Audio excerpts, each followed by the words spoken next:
by Gray Beyond Narratives. Today we're going to have a discussion about BRICS, a 3-day summit of the BRICS, Brazil, Russia, India, China, and South Africa. Coalition concluded yesterday in Kazan, Russia. Representative of a total of 36 countries were present, with Iranian President Masoud Pezeshkian, Turkish President Tayyip Erdogan, and Egyptian President Abdel Fattah el-Sisi attending alongside head of the state of the original 5 BRICS countries. Several countries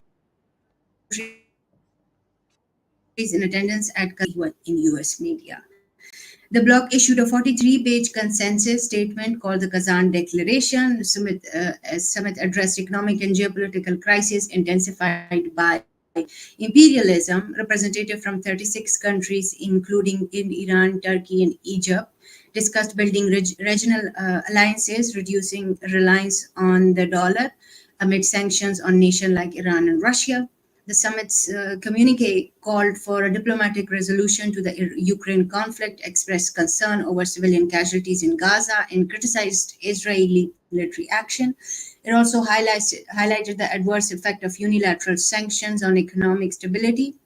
In response to US financial dominance, BRICS nations are exploring alternative payment system and promoting local currencies for trade. They have also started a bank called the New Development Bank, which is based in Shanghai.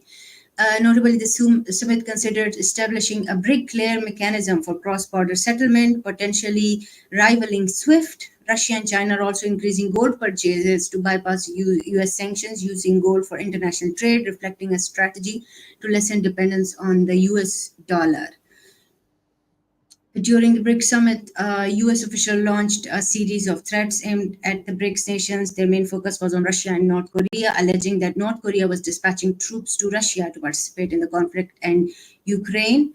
And they also said that North Korean troops are fair game now. However, the coalition faces internal tension, as seen in historical conflict among members like India and Pakistan, and Iran and Saudi Arabia. The summit's outcome indicate a struggle to foster a multipolar world while confronting imperialism, highlighting the need for a unified movement among the working class to counter imperialist aggression and capitalism. Most experts agree that despite the triumphal mood in Kazan, BRIC is still a work in progress that needs to demonstrate its potential as it deals with deluge of new membership application. The 10 countries that now make up BRICS represent 45% of the world population, 28% of the world's economic output, and 47% of global crude oil. This is an introduction of the topic. Today, Shah, would you like to add something? Yeah, so I'm quickly going to go to India and Aditya. First of all, India is where you come from.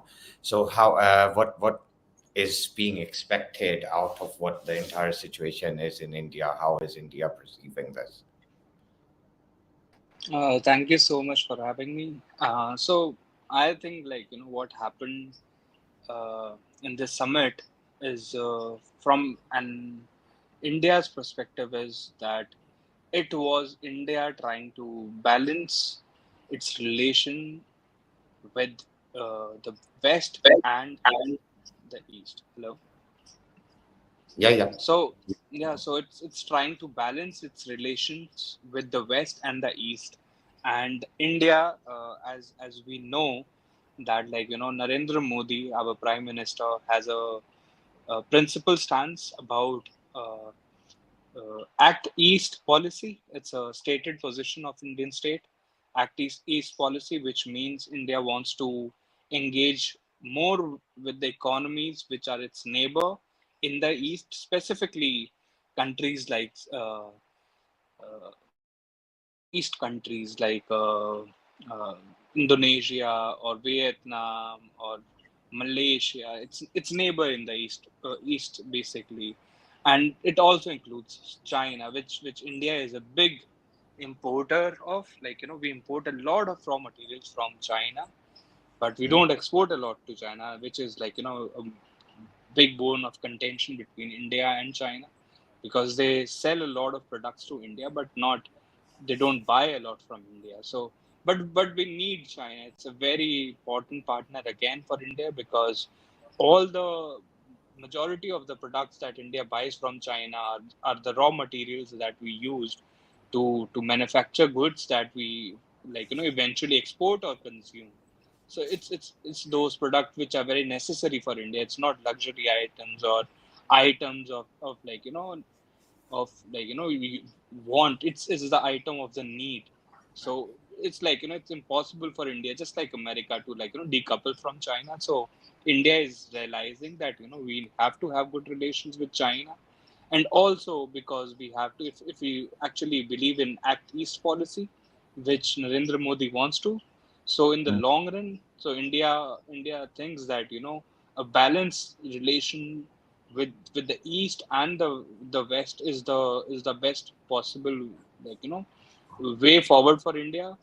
And also the recent, like, recent things that in, like, Indian politics, especially related to the Khalistani issue with America, where America is accusing India of trying to get American citizen murdered in India, mm, uh, and Canada accusing India of a person carrying out an assassination in Canada of Hardeep Singh Nijjar. So it's looked by India as, like, attempt by the West to tame India, or to, like, try to, like, tell India that, we are with you, but not for everything that you possibly want to do. So, like, to bring India on the ground. So somehow the Indian government feels that, we are being, like, backstabbed by the West somehow, but we can't, like, do without them also. But we should have some like, position in the East also, where we try to balance this relationship, which we feel that, West is our greatest ally at the time, but mm, we have to look at East also to have, like, future growth. So that's the Indian understanding of how they look at BRICS. mm. Okay, but some of the statements which came out in regards to BRICS, the actual summit, and building up to this actual whole event in itself, the foreign minister has been very vocal from India, J. Shankar, where he basically went uh, very clear in regards to that. We formed this club because you would not make us a member of the other club, which happens to be G7, which he was referring to. And if you look at the entire speeches coming from Narendra Modi, who was diplomatic as usual, I can understand. But it seems like uh, the outright stance and the stand against the West is not being narrated from the mouth of Narendra Modi. It is coming from the mouth of Jay Shankar. So it's almost like maybe what you're saying is absolutely correct, that they are trying to make that. But do you think Jay Shankar might be a disposable kind of an entity that he can make those remarks, and at the best, at some stage when they have to keep it to both sides, they'll just basically say that there's a turnaround. That was Jay Shankar's opinion. So Jay Shankar, like many people know, is like, you have some people who are not, like, people of many words, but Jay Shankar is a person with a person of many words.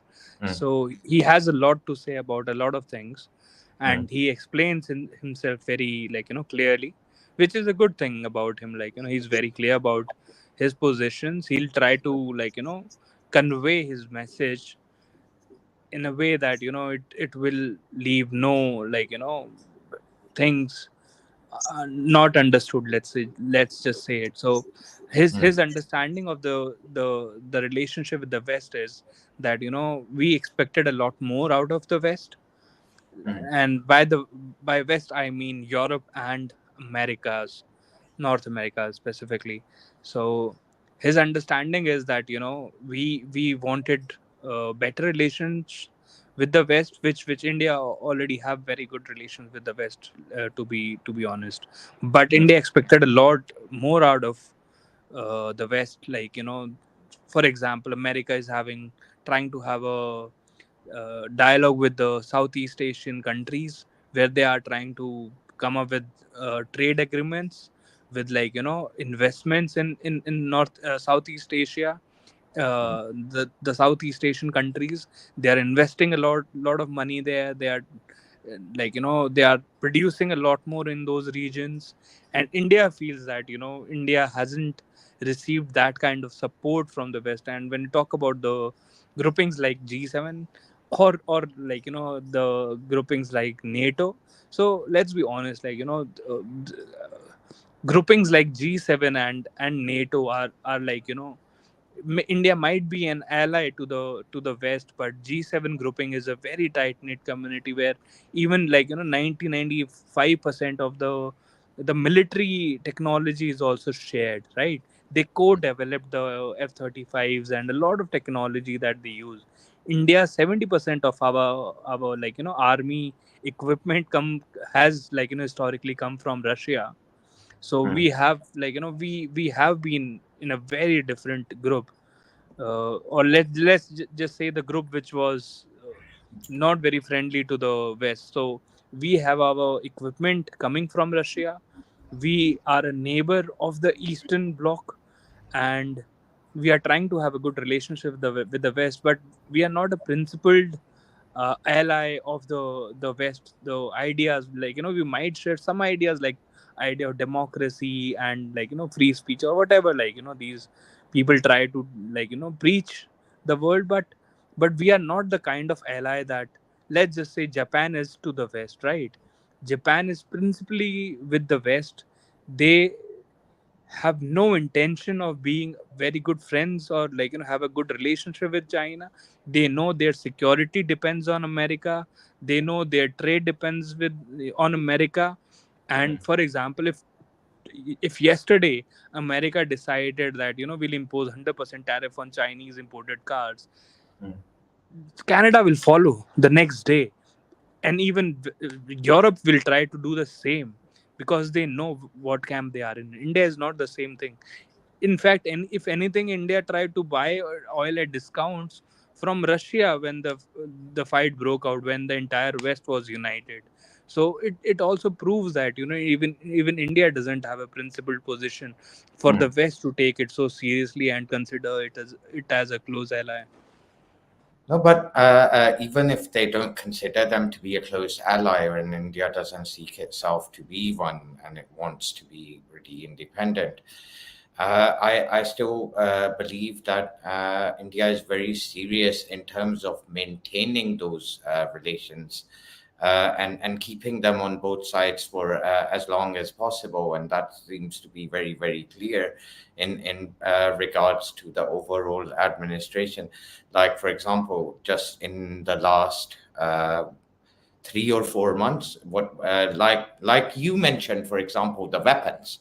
Now, you'll be surprised, but in recent times, India has been very clear and vocal with Russia that they're not going to be buying future weaponry and artillery from Russia because of Russia's closeness to China. And again, majority of weapons in the next decade or so, according to the trade deals which India has been signing, are more with the Western countries uh, uh, in the coming days, apart from independent stuff which India might be constructing.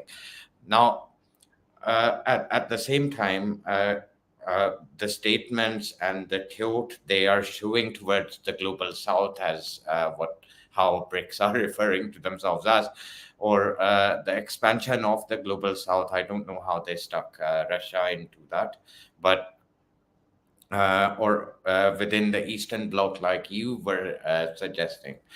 Uh, I believe that India is, for at least the known history, not reliant on either side, and both sides know that they require India. And because they require India, they're being played up on both sides. So it's a very careful decision for the Indians to make in this situation. So even though what you're suggesting is that they're going to uh, side on try and keep both sides, but for how long? That's my question. For how long is that possible? Don't you think they will require to I choose I think an act? Turkey being a NATO country, it was also invited to join BRICS, and US is okay with it. Like, so if they're okay with Turkey, which is a NATO country, I don't think anybody would bother India, especially because India have always had a very neutral foreign policy. They've never really taken any side. So why would they change it now? By the way, Hmm. Turkey on the first place is considered a rogue partner in the NATO alliance, and Exactly. everybody knows it. Yeah. And the second point is even the president of Turkey is very smart. To be correct, Turkey. Now Turkey, we should pronounce it Turkey now. So even Potato, the potato, Aditya. president of Turkey is very smart. Even he likes to play both sides, right? He knows that Mhm. his partners You've are been in the trying to West. enter EU. You've been trying to enter EU for the last 10 years, I guess, and they won't let it join because, that's a Muslim country and non-white and, other issues, and also something related to their female and male disparity and everything. So I think this is Turkey way of telling EU that, look, I have other places to go. There is also this mindset that I think, because I don't think Europe is really happy with Turkey going on Russian side. But we'll see, I guess. I So think in terms of Turkey, it's a bit of a tricky one because Turkey very soon was going to be apparently they applied for the EU 30 years ago.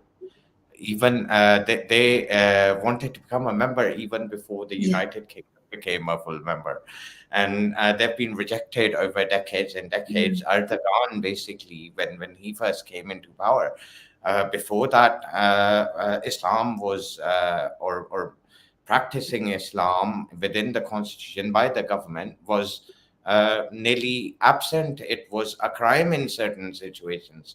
So it's Erdogan who changed that. And after that, Erdogan still tried to apply, and it's not worked out. Turkey's not doing economically very well. So I think Turkey is going to find itself in a natural alliance when it comes to BRICS, because So it's obviously, like, uh, so you know how the Western countries used to bully all these countries, like if you can join their alliance, you have nowhere to go. I think BRICS is giving that opportunity to all those countries who can't join the EU or SWIFT or NATO to join BRICS, which will like kind of make two superpower. And I think that's what bothers US as well. there's As another i angle i too. told you guys, you huh? I was just sorry, I was just cut you off, but I was saying that uh, Turkey has another angle too. So they have a issue with they has a minor issue, or let's say minor or to a moderate issue of the Kurdish issue in within the Turkey region. They also have some border issues with Syria, and let's be honest, they have invaded Syria. There are troops, at least 100 kilometers. They have entered Syria, We have so some they issue also going need on with the America. Greeks as well on Cyprus Island. Yeah, so they have their own issues, which they need the Western help. So they try to try to play both sides and try to get more favors out of America, because they have their interest in those regions too, where they think that the America can spoil that party or whatever. Say that their greater idea of Israel has a greater idea. They also have a greater idea, Turkey. So I don't I, want to say I much more about it.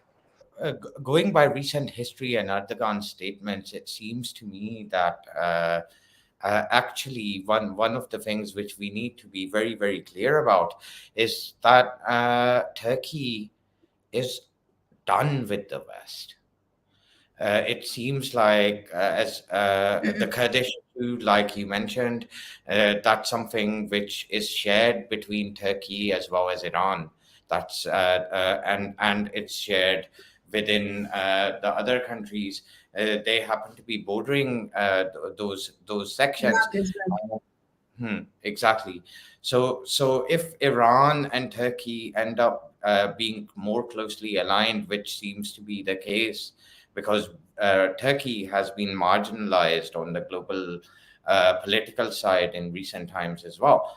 So it seems like Turkey is looking for new alliances. It's a very interesting one, and those alliances are definitely not going to be European, and they're definitely not going to be United States. So I think there's more chance of Turkey remaining or coming into BRICS or being more closely allied to China as well as Russia, uh, even though Russia and Turkey do not share a good history.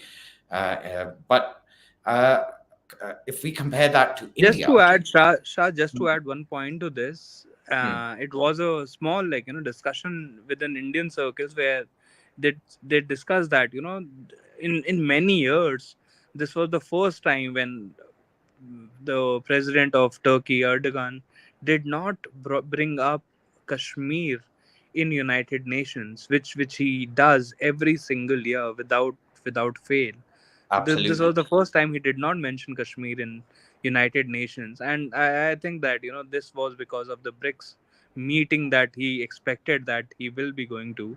So I think there is more floating ideas that he needs to avoid such statements if he actually wants to join BRICS.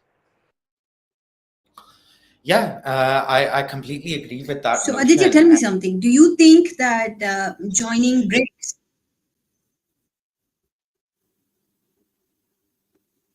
Yes, you are audible. So, I was just saying that. So, BRICS, what it's aiming for is normalizing relationship between countries like China and India. Just recently resolved their border issue, LOC issue. They're trying to get Armenia and Azerbaijan to talk to each other, and I guess same will go for other countries. Do you think if Pakistan joins BRICS, India and Pakistan will be able to resolve their issue? Hopefully Go so, ahead. but the point is, I think in a long time, if it could happen, it could happen in this period. And we can also discuss about Jay Shankar visiting Pakistan. He shook hands with the Prime Minister of Pakistan.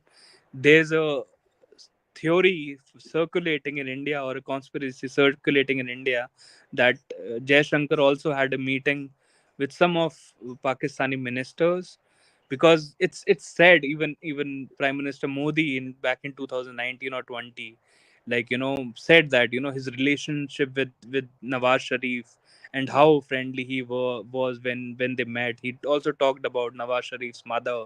So it's a known thing that India's relationship, especially Modi's relationship with Nawaz Sharif, are very good. And a theory was floated in Indian media, mainstream media, where it was said that Nawaz Sharif met Jay Shankar, where he discussed about the idea that we, the PMLN government, are at the time on the same idea, of the same page with the Pakistani army.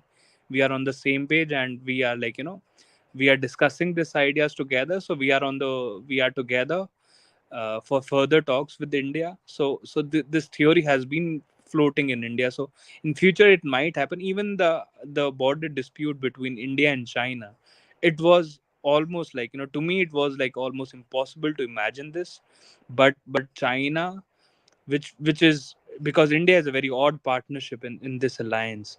but China trying to bring India together and trying to and resolving the border dispute, because I think China wants BRICS to be bigger than what it is today and play a more important role than it is trying to do.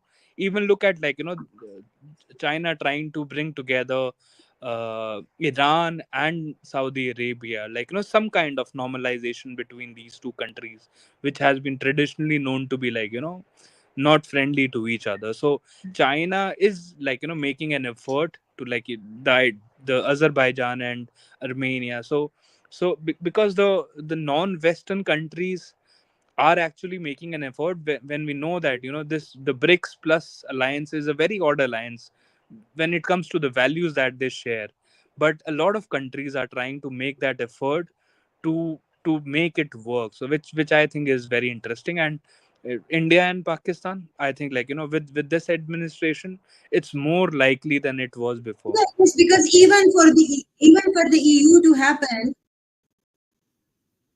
even for the EU to happen, they had to first fix all the relationships between the European countries. Otherwise, they were just fighting with everyone all the time. Both the world wars happened among the European countries. So I guess that's going to be the first step. They're going to normalize most of these countries' relationship. India and Pakistan have not even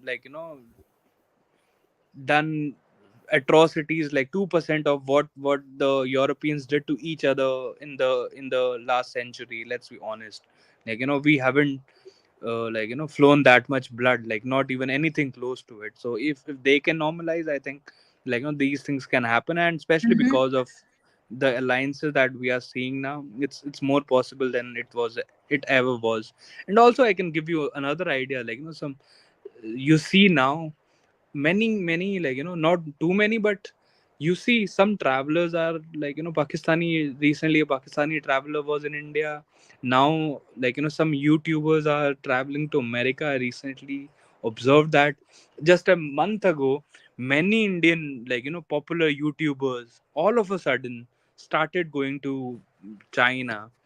A lot of them all major YouTubers were traveling to China, because if you want to create a positive image of a country, you make your big travelers travel to those countries and try to show how normal these people are. They are not our enemies. Even these Western these YouTubers, perceptions are even Western. built. Yeah, so Indian, one of the top five Indian YouTuber, Yatri Doctor, that even I randomly sometimes follow. As we speak, he's traveling to Pakistan. So I think slowly and steadily, these are not random things. Let's be honest. These are efforts that are planned. Shah, you're not audible. Don't Yeah, forget might the be. Indian cricket team is also coming for the Champions Even Trophy. that idea was discussed in the recent meeting, right? Yeah, yeah, and In they've Pakistan, yeah. confirmed it. And what they're basically saying is that they're going to probably reside somewhere in India, and they're just going to fly in for matches. But it's still an icebreaker. I Which think which Jaishankar they haven't traveled in the last 10 years or 9 years at least. exactly.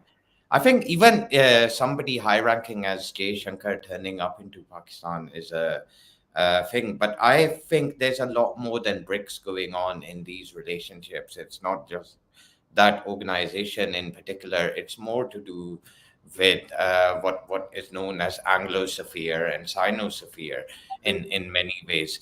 And the world is, you might not want to refer to it as abruptly as Sinosphere and kind of Anglosphere. But it seems like we are entering a multipolar world, and the tickets are out. Who's going to get which space?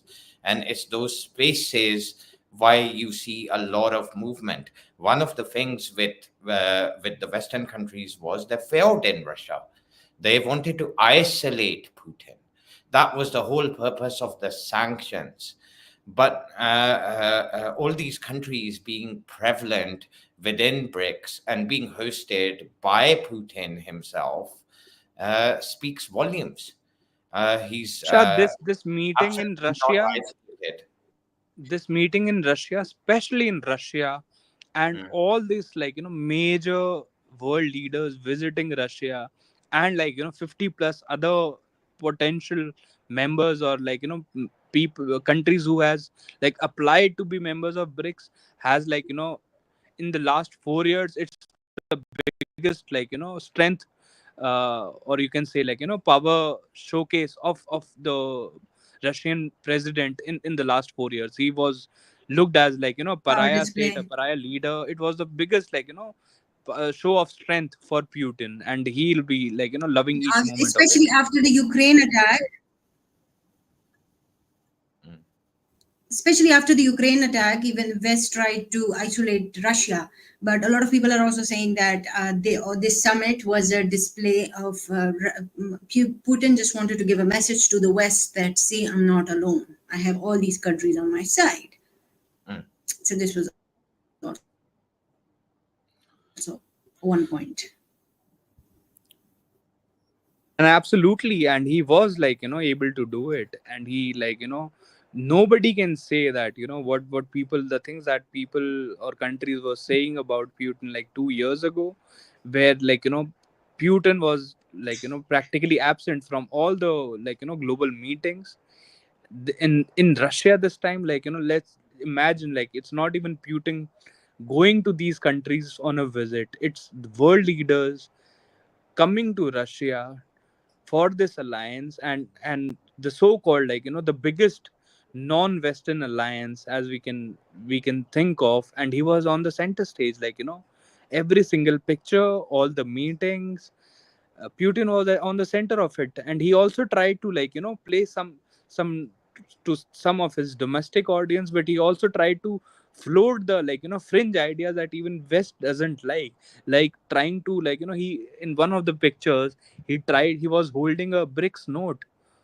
Mm. Did you guys Yeah, see yeah, that picture? He yeah, had yeah. a it was a That was a state. message. That was an underwritten message, even though that might not be a possibility in the near future. But it was a message that they're definitely looking for an alternative. I Even guess Indian most of in the countries are just tired of being sanctioned by US and being bullied by the West. I mean, most of these Western countries, they always support each other. When it comes to Ukraine, they're all about supporting it, in every possible way. When it comes to Gaza, the reaction is complete. All they have are words. So I guess people now see right through their hypocrisy, and they're fed up. Majority of the BRICS countries are just countries that are Yeah, exactly. That's one common factor between all these countries, that they have not got, apart from India, they've not enjoyed a very good history and relations with the Western countries. One more thing I would like to add is, in the near past, it was far fetched because the euro did not actually had a very smooth run when it came into conception. But when there were sanctions placed on Russia, one thing to notice is that the ruble did not crash because of Putin's strategy, where he made it mandatory for anyone purchasing anything from Russia will have to deal with rubles. And the way different food chains and FMCG products were basically so quickly uh, renamed and reestablished within Russia with local branding, in itself, just kind of showed the public, the world, that it's basically possible to be successful with all the placements of sanctions and everything, not just sustain yourself, but at times even grow in terms of economy and everything else. Because the idea that Putin is going to be globally isolated and economically Russia is going to be deprived and there's going to be chaos like there was in the 90s, has been completely destroyed. And also to I add Shah, also to add to your last point, to showcase that how this BRICS alliance is also has a purpose. They also try to play to some some sections of the society, and kind of a meaning behind the grouping. The leader of the Palestinian state was also invited to the BRICS meeting. Mm. Did you see that? So Yeah, it's yeah. it's also a lot of messaging behind it, that when the entire West is standing behind Israel, we are standing somewhat in a in a very light way, or not very strongly emphasizing on it. But when you invite leader of Palestine to this meeting, it also sends a message that we have a purpose also, we are principled also, we also have some principle that we agree to, right? So these leaders coming together, discussing a alternate way, like standing with the so-called, for some they are so-called the oppressed by the West, right? So there's also some messaging behind it also. And he came on a, his own plane. He was he was clicked when he came out of the plane. There was a lot of discussion about that also. So I think there's a messaging behind this too. India and China, just like a day or 2 days before the BRICS meeting coming to a conclusion to the border dispute, is also another big display of let's Maturity, just say that but diplomatic the maturity. yeah, these countries actually making an effort to resolve their issues for the greater good. so Mm. so there's also this messaging behind these this things that they are doing. There's one more thing to I do notice. want to add one thing. Dollar transaction among the BRICS associated countries have been reduced to 38%, and China and Russia have been doing majority of their business together in gold. So somehow they're moving towards something. I mean, maybe not the BRIC currency, but I guess most probably gold. So Mm, even not though likely exactly gold, but Russia has almost showcased itself as an independent economy after the sanctions were placed, which has worked into a situation where it's flourished without any of the interventions or these payment systems. So it's worked, and all countries who've been trading with him have seen it work. So it's no longer a theoretical thing. So it's something which the West probably never could have conceived or thought of, but it's one of the things which has come to light. So yes, you're absolutely right. They've been using alternative means to basically trade. But one more thing, which is extremely common, and which is shared by most of these countries. Have you noticed?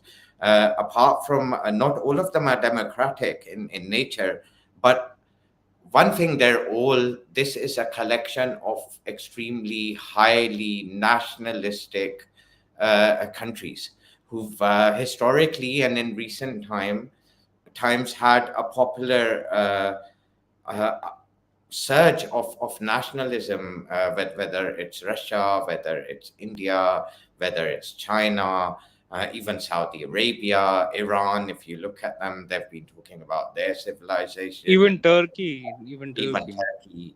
They're all, So that's most of them are very civilization nationalist governments in states. power. State is mostly focused on their civilization and past and everything instead of modern system of democracy. mm, And another thing you'll notice in this grouping is that even India repeats it. China has absolutely made it clear that your internal politics is none of our business. We are not trying to lecture you that how you should run your country, or how you should what are your responsibilities, like your like your school teacher. They just tell you that whichever government is in power, we'll talk to them. Whoever is running your government, we'll talk to them. Even if it's a military dictatorship, it's not our problem. It's your internal matter. Every problem, the at least China or countries like India will tell you that's your internal issue. It's none of our issue.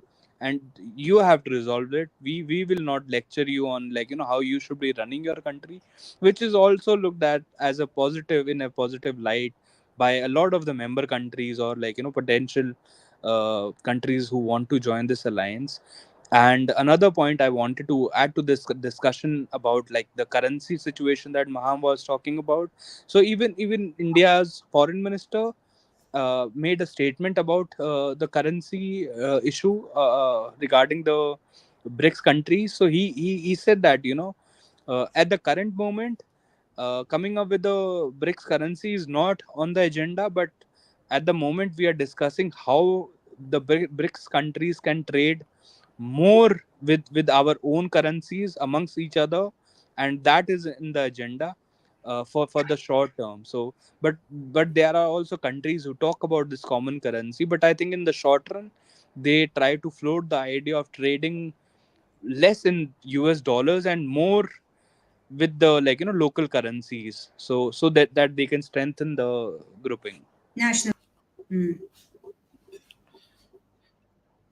Yeah, so I don't actually think that even for 2 decades or so, it's going to be possible, even if it becomes possible after that, uh, that there can be a BRICS single currency. I think what we might see at some stage is maybe a launch of digital currency. That's much more likely in one way Some or kind another. of cryptocurrency. Yeah, some kind of cryptocurrency which is going to be created in conjunction with a Ethereum. I payment. think they were talking about Ethereum. No, I think they're going to create a completely new currency. They were discussing Ethereum and its structure. I think it's going to be launched. It's going to have some. Uh, they're discussing another application which is used in China. Again, in terms of messaging, and that's kind of been a competitor of Swift. It's their payment system. I think India's got a few payment systems as well, which Aditya you might know better about, and all the virtual accounting. So they're going to try and increase in along those lines to begin with, and I think that might have a possibility of completely changing the way people trade, which is changing already. So that's a possibility. I think rather than a single currency, um, if crypto is in the middle and in the way it's being planned, it's going to be not a requirement to Shah, even. after this, like, do you want to discuss about how the West, do you guys think that, is taking this meeting? Because there are a lot of noises coming out from the Western media, at least, like, how they are seeing the growth, and, like, their BRICS, how it's growing, and, like, how they are viewing this grouping in the West. So Maham and Shah. Yeah, go ahead. Oh, US have already given some threats to North Korea. Making allegations that North Korea have been participating in Ukraine war on Russia's side, and also how Iran have been sending some weapons to Russia. And yes, all of these allegations are being put there, and they're giving threats of sanctions and whatnot. But I don't think that's going to affect the situation right now. The more they push them, the more people will join BRICS. And the stronger the motivation, and the more you push them, it more incentivizes them more to do it. Like, Russia wouldn't have, like, as quickly tried to ditch the US dollar, but when, like, when push comes to shove, you make, like, those drastic decisions, or, like, those extreme decisions when you are pushed to the corner. So I think, like, it only accelerates these ideas. Shah, what do you think about, like, Western response to the BRICS meeting? I think the response is multifaceted, and it's not just I want to add one uh, thing. Okay, go ahead. I just want to add one thing. Zelensky also asked for some new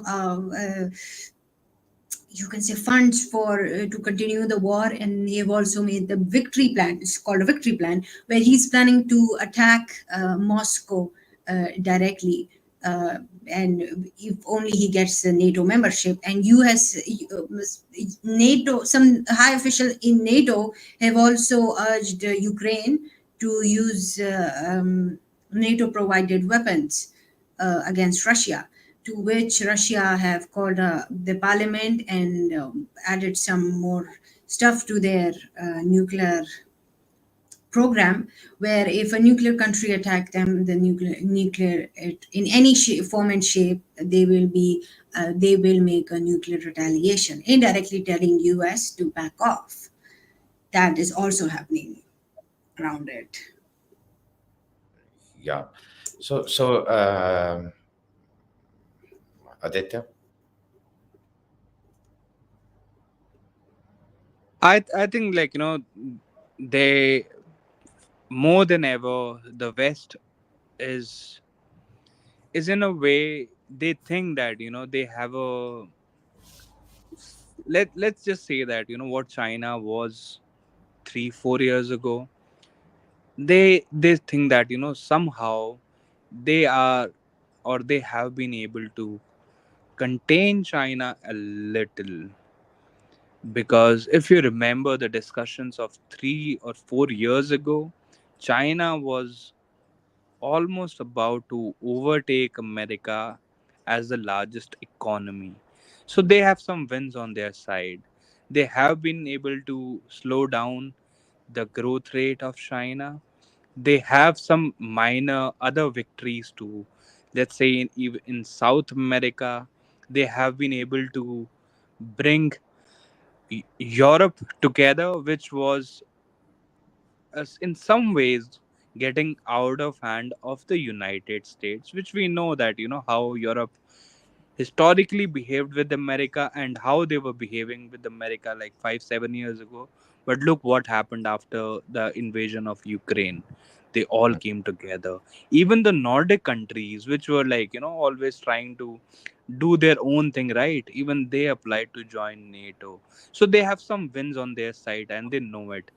But at the same time, China, which was super confident of, like, their future, also feels threatened somehow, that, after all that, all they imagined will happen in the coming 10 20 years is threatened now, right? So their ideas, or, like, their execution is not perfect, which is the reason why that, even they are, like, somewhat posturing to, like, countries like India, which they wouldn't have done, like, 5 years ago, not, wouldn't even have thought about it. They were on a, like, let's say, commanding heights in the northern region of uh, Ladakh, when, like, they we had the skirmishes in the 2021. So they had, like, momentum there. They had a momentum when their economy was growing super fast. So I think that, there it's reflecting that, it has to be, like, that the theory that they had, that, rule by the fist kind of theory, even they are backing, like, somewhat out of it. And they think that, being more friendly, bringing these countries together on a positive note, will help them. And I think the West also realizes that, though they have some wins in the global alliances, but the BRICS alliance, or, like, the anti Western alliances, which think that, they have gotten a shorter hand of this negotiation, also are, like, trying to put more effort. So I think, like, the West is not directly, like, complaining about it, but they are, looking at with a close eye to this alliance, because this I alliance is think, also making a lot more efforts.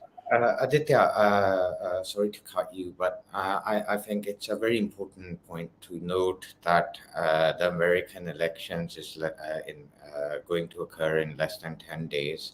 And I think that is where majority of concentration in regards to what's happened within the BRICS has gone. But I think people are watching very closely.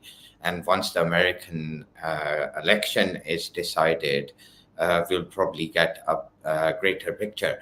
But if anything is to go by in the last decade or so, and specifically in the last 4 or 5 years, if you notice the response which West has been doing or giving is very uh, very attacking towards China.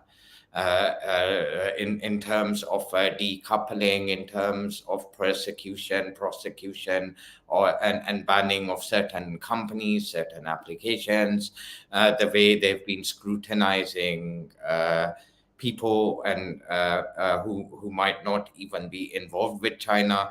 A good example would be the TikTok CEO, the way he was questioned over and over again by the Americans if he's Chinese or not.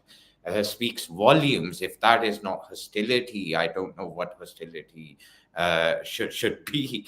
But It was that embarrassing, Shah. yeah, that was something which they That asked him was funny to like, watch. yeah. so the thing is, even with the Russian wars and the way Yeah, I regime guess the change. last thing. No, hold on. If you notice, just in the South Asian continent or the Asian continent, the amount of regime changes United States is being blamed for just in the last 3 or 4 years. The latest one being Bangladesh. It seems like. There's a lot of influence in regards to what they're doing as well, and like we might be very sure in regards to where Pakistan, for example, is headed. It seems like both Pakistan and Bangladesh are not going to be anywhere close to BRICS. Uh, so India might be skeptical in terms of which way it's going to turn out. But for sure, if there are countries who are not going to definitely now be part of BRICS wholeheartedly, in terms of alliances, in terms of geopolitical situation, Afghanistan, Pakistan, Bangladesh, Sri Lanka are definitely going to be countries, at least in this part of the world, where India and China exist, who are going to be against China. It seems like they're definitely going to go against China, and they're going to be part of whatever alliance is going to be based, or whatever is going to be coming their way by the Americans and the Western countries. But again, the Middle East is going to be interesting in terms of where Saudi Arabia lands. More likely, again, it's going to end up with the Western countries. Overall, Turkey is again a funny, interesting one. Just like India, it's more likely it might go on that side. But the Western response is very clear. Western response in terms of, again, we need to separate. I think West has now officially split into two parts. There's the English speaking countries, and then there's the continent of Europe, which is again something which not many people are noticing. If you look Just to add to your point only, to discuss the last point that we are going to discuss on this topic, just to keep speaking on this point. I want to ask you the last topic that we're going to discuss. Do you think we are moving towards a multipolar world? Definitely, I think we are moving towards a multipolar world, and we're going to have spheres of influences, just like the academic circles have been speaking about since the last 10 years or so. And it seems Brexit has worked for the UK, for example. Who would have thought of that? Surprisingly, right? Against Yeah, all the odds, when people were saying that it's so stupid of UK to do it, but it looks like it's the only economy that's somehow growing against all the odds, when the entire Europe or majority or the major economies of Europe are in, like, going to have a deflationary year this year. So, and according to I the think surveys, people find the that coming years surprising. too. Aditya, this is not by chance. The very movement in terms of Brexit, and one of the things which Brexit advocates used to suggest is exactly this. This was the undercurrent. That was the argument in terms of what's exactly occurring right now. Where, if you notice, there's a diplomatic row between Canada and India. You're watching New Zealand spring up into things. You're seeing all kinds of situation. The English speaking world seems to be communicating and on the same lines as one another. But as far as the European continent is concerned, it has a more confusing stance.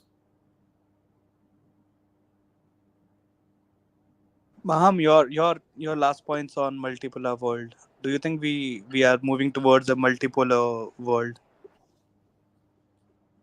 I feel like in future we're going to have two different hegemonies and we're going to have option but join. And that is going to neutralize all the sanctions and the bullying of one side. And Do that's you a good think thing. do you think America would try to, like, divide the world into two, like during the world era, like, either you are with us or against us kind of theories? Isn't that what America have always done? But now they don't have any option. I mean, I think it's about time America stopped bullying all these countries and bombing them for no reason. Just recently, Kamala Harris gave a speech where she said that presently no American troops are anywhere in a war zone. And then you hear that in last few days, Somalia had some drone attacks in America. So it kind of, it's kind of like you can just go anywhere and kill people. That's not cool, right? So it's a good thing that some other side is deciding that, you know what, we've had enough. So I guess this is the end of the video. You guys wanted to give your Just one last quick point, opinions. like, about Kamala Harris, since we are speaking. Funnily, she also, like, just recently she repeated the lie of the, like, October 7th baby killings. She repeated that lie just, like, probably a week or two ago. So they are very disconnected from reality. They are in a group where they have their talking points, and then they expect the world, or the non-Western world, to respect them for who they are. And she is from a so-called a democratic or a so-called, like, centrist or a leftist party, who talk about, like, these not so, like, humanity loving people. So that's my closing last point. Thank you so much. Okay, so I have a very, very, very precise thing to say in regards to that. Yes, it's definitely a multipolar world which we are coming to, but a lot of times people criticize the dollar and say the Western hegemony is a bad thing. But what are the alternatives? If for example, if we replace the dollar with yen, how many people are going to be happy in regards to that? As the global currency in terms of choice, or would they really want a system like what exists in China within their own countries or homelands? Again, that's an interesting point of debate. So I think at times uh, we might not like the system. We criticize the West a lot, but rather than improving a system, what happens a lot of the times, without thinking of an alternative, would you rather give it to somebody worse? that's a very interesting thing. Otherwise, things are developing; they're coming into light.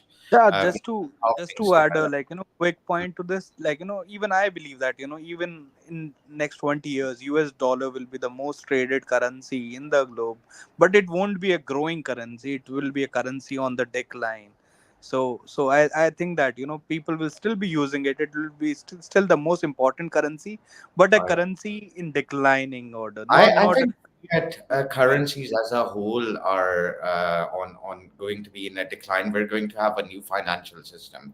Now, again, that's a race. Who's going to get there first? Who's going to be more efficient? that's a debate for another Exactly. like Yeah, live yeah, that we, but it was an definitely. interesting discussion today. Mm. But anyhow, so just to conclude, in regards to that, we're going to have a few more shows in the coming days in relation to this story, because this is a developing one in terms of how things change after the U.S. elections. So let's just reserve that for then. And Let's do the next debate about the US elections. It will be very interesting. yeah, yeah, definitely. This week we're going to build up to that. Yeah. We're back online. So go ahead, Moham, go for the close, and we'll see. Okay, guys, thank you so much for joining us, all of you. Subscribe the channel and press the bell button so that you can get a notification whenever we're online, and join us for an interesting debate. If you want to be part of the debate, we give a link in the comments, and you can join us and you can have a discussion, be part of the discussion with us. I, Till then, before have a nice day. before you close, I have to add one thing. So, all our listeners, as many as there are, I would like to tell you we're going for a good cause. We thought we should announce that. We're raising money so Aditya can get a camera. So, please donate, or at least Soon. subscribe. So, Soon. if you want to see Aditya, and then we're going to have a third live participant. So for Soon, this, soon I'll be live with the raise camera. money for Aditya's camera. Thank you, guys. Okay, guys, see you next time. Have a good day, afternoon, or evening, or morning. See you next time.